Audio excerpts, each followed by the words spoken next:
Okay, guys, got to catch you guys up on the throttle body injection nightmare. Last time you saw these, they flowed a ridiculous amount, and I had a feeling something was up. I checked the bench, it was off 1%. Then I went through and I did my calibrations, and I cut the wall up to the next cylinder over. And as soon as I did that, I lost a ton of flow everywhere. And I said to myself, something's not right. So then I went through and I did a detailed calibration. It really wasn't off, but something wasn't right. What I think happened is one of my tiny tubes that goes to the computerized manometer was leaking a little bit. One of these ends was a little loose, and I think that was screwing it up. So I assure you now, this has all been taken care of. I went through my calibrations. We're in good shape. So the flows you're going to see tonight are more realistic.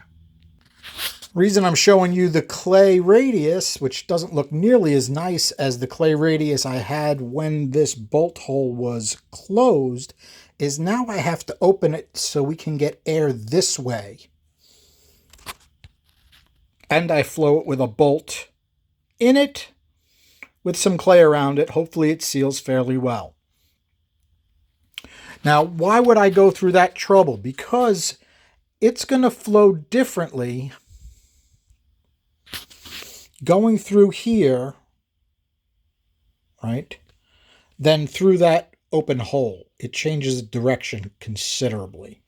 Now, the flows you saw tonight, we'll see tonight, are strictly with this bolt in. Okay? I don't know if you guys can see in there with this light. I have to change the light, but I actually narrowed that wall down considerably to see if it would, how much of a difference it makes. It makes a difference how narrow that wall is by a lot. Okay, there was actually a bunch of cuts that I didn't even bother showing you guys. Some of the things you can probably see is the chamber has had more work. Okay. Whoa. Okay, the chamber is definitely brought out to a 350 gasket size. It is not brought out to a 400 gasket size. As far as our liquid flow, it looks pretty good on that chamber at this point. Got a nice speckle across. We do have a different exhaust valve in, but it looks pretty good. Some of the other things that I've done to this since you've seen it last. It may not look different, but that short side is wider and our high helix has been moved over a bit. I haven't even found, it's still thick enough that I can't get a reading on the sonic. But it's to the point where it's knocked my swirl down considerably, so we'll take a look at that. Our pattern on our valve is interesting, right? We've got a lot there. It goes around. Look at how far around it goes. You can almost see how it's coming through and turning.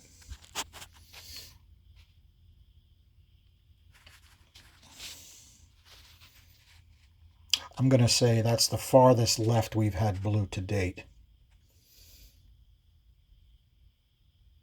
which I would think would be a good thing. Okay, I did touch up the valve job. It should be a little bit better than it was. It was a little tight on the valve before, which isn't really going to help anything. It's much closer to what I want right now. If we take a look, I don't know if we can focus in on that. It was lapped onto the valve, and it was pretty close. Okay, from this angle, let's see if we can get focus on this. You can see how much more that ramp has been brought over from all the way deep into the bowl. I'm sorry, I promised I would CC these. It's very difficult to CC them with a big hole in them. And it seems that my pen doesn't really seal it well enough as far as going on and off the bench. So, okay, the roof really didn't have much work done, so I did take some some metal out of the roof and raised it a touch from last time you've seen it. If you can focus on this pinch, it's a little wobbly because it's thin. I don't know if I can measure or show you guys how much I thinned down that wall, but you're able to thin it down quite a bit because the wall's solid by the bolt, and then maybe a ½ inch further in, it divides for the two intake bowls. So you do have to be careful how much metal you take off on that, but there was plenty to do. To give you an idea of how tall this port is, let's measure that. Okay, by the apex of the short side, it's over 2 inches tall. Now, I'll be honest, if I redesigned these to make it something that would actually run good, I would probably raise that short side floor up quite a bit, or down in the position we're looking at it right now.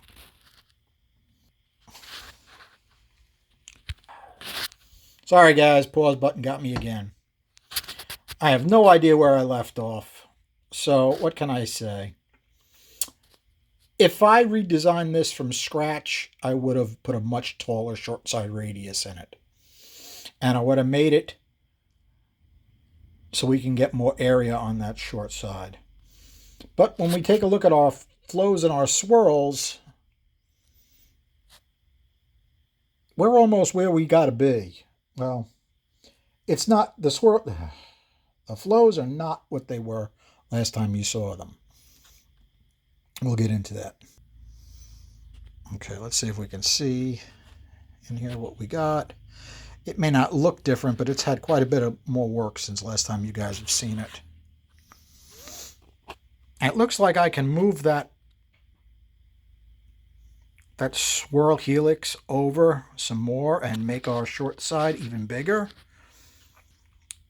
We'll take a look at the short side speeds, and we'll take a look at the swirl and find out if that's really probable or worth doing at this point. Well, we certainly have a different pattern coming into this now. I have to date not seen a splatter pattern go that deep into the bore. Give me your input on that, guys. Maybe I sprayed too much. Maybe it's working like it should. I don't know. Okay, guys, we're going to consider this our 11th cut. There's a bunch of stuff you didn't see. Some of the things that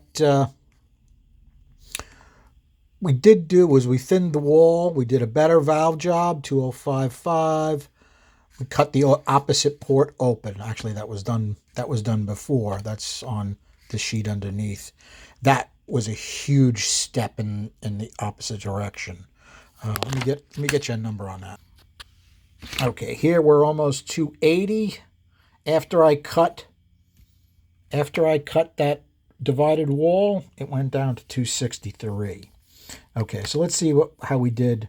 We know these are a little too high. I mean, I would never expect to get that much. Remember, I said I thought I could get these to about 265. So, as soon as the numbers jumped up, this jumped up quite a bit from the flows before that. Now, this was with the pen in, so it's close. This has actually got the bolt with the clay, so it's not exactly the same. Now, the bolt with the clay has room for air to circulate like it would be in a running engine. So this was more accurate. I do try to have accurate tests for you guys. I don't want to be that guy that has the bloated numbers. Sorry. If I see it bloated, I'm going to test it, and I'm going to say, hey, something was up. So something was up with the bench. But this is accurate now. Now, these pluses and minuses are in reference to this bloated one, so guess what? They're all negatives, except for the very low end, which I think is interesting. Now, remember, I did improve the valve job, so that may be it right there. I think it's interesting how much the swirl port adds right in these low lifts. You know, like if you only had a 390 lift cam in there and you were towing around a heavy 5,800-pound truck, even the stock ones were good in the lower lifts. All right, how'd we do at 300? 196.2, not bad. 500, 254. 600, 267 and change, which is about what I thought I could get out of these, and they keep climbing. So in reality, we're still ahead of a fuelie. We're still ahead of a fuelie. Yes, it's a bigger port than a fuelie port. If you measure the height from a fuelie to the roof, it's only like 1.3 inches, I would say. You know what? Let me grab a fuelie and measure that for you guys. Okay, it measured 1.45 inches. Let's take a look down the fuelie's throat and see what we got. Okay, you can see we were doing testing on this. It has not had the bolt hole broken through. You can see how our liquid hits. And our liquid hits in the chamber. These are my 492s. They're obviously not completely done. They do have a 2055 valve in them. Okay, let's take a look at our air speeds. I'm only testing the intake. So these numbers were probably from the pen. I think I did it from the pen. And they were taken at 600. So these numbers are in reference to these. How'd we do? We got finally the top of the port at the pinch start to come alive. Plus, minus, minus. We came up both sides as far as our roof, and our roof was, we added area by raising that roof up a little bit. It obviously liked that. That might be something we need to push to the limit. Let me show you how it works out on the head. Okay, this is all flat. It's a very flat roof. Okay. Now, these do have to be machined down for some good-sized springs. I think I machined the ones in the 80s for a 1.43-inch spring. I think it had about 140 pounds on the seat. It was a mild roller, hydraulic roller. This, we're going to have to put some spring pressure on. It's probably going to need over 160 pounds, and it'll probably be a very lightweight beehive design with a titanium retainer because these are going to need to RPM. And compare our short side speeds. Okay, we went up and we went up. We're fairly even across our short side. Remember, our short side is way bigger than it originally was. Let's see if I can give you a view of that. Okay, hard to get a good light and view on that short side, but that short side is making it happen. You know what we didn't talk about? We didn't talk about the swirl, and that's super important on a swirl port. Let's take a look at the page. Okay, now when we go back to the flows that were too high, our swirls were too high. Take a look where our swirls are now. Now, if we go around 600 lift, right? There's 267 and change, 2,700. It's probably a little more than we need, but it's still a nice swirl curve. Remember, it's a high swirl head. I'm willing to bet we can make good power out of this. Remember, a Performer RPM stock only flows about 220. A Victor Junior only flows about 238, 240. You really got to do a lot of work to a Victor to get it up around 300. We're actually looking at getting a tunnel ram for this. You know, there's no Holley or Wind tunnel rams available, new. Not cool. Not cool at all. But I would love to stuff a tunnel ram on this, even though the center intake bolts don't quite match. So, sorry about this one, guys. But this is accurate. This is where they really are. That's a damn good curve. That goes heads up with AFR enforcers done on Eric Weingartner's bench. for a swirl port. I'll take any criticism you'd like to send my way. Apologize again for this, but do got to do maintenance on the bench, and I definitely was slacking. So sorry about that. In any case, thanks for hanging out, guys. They're still quite badass. I don't care what anybody says. 267 at 600. That'll make a nice street head. Thanks for hanging out. Have a good night.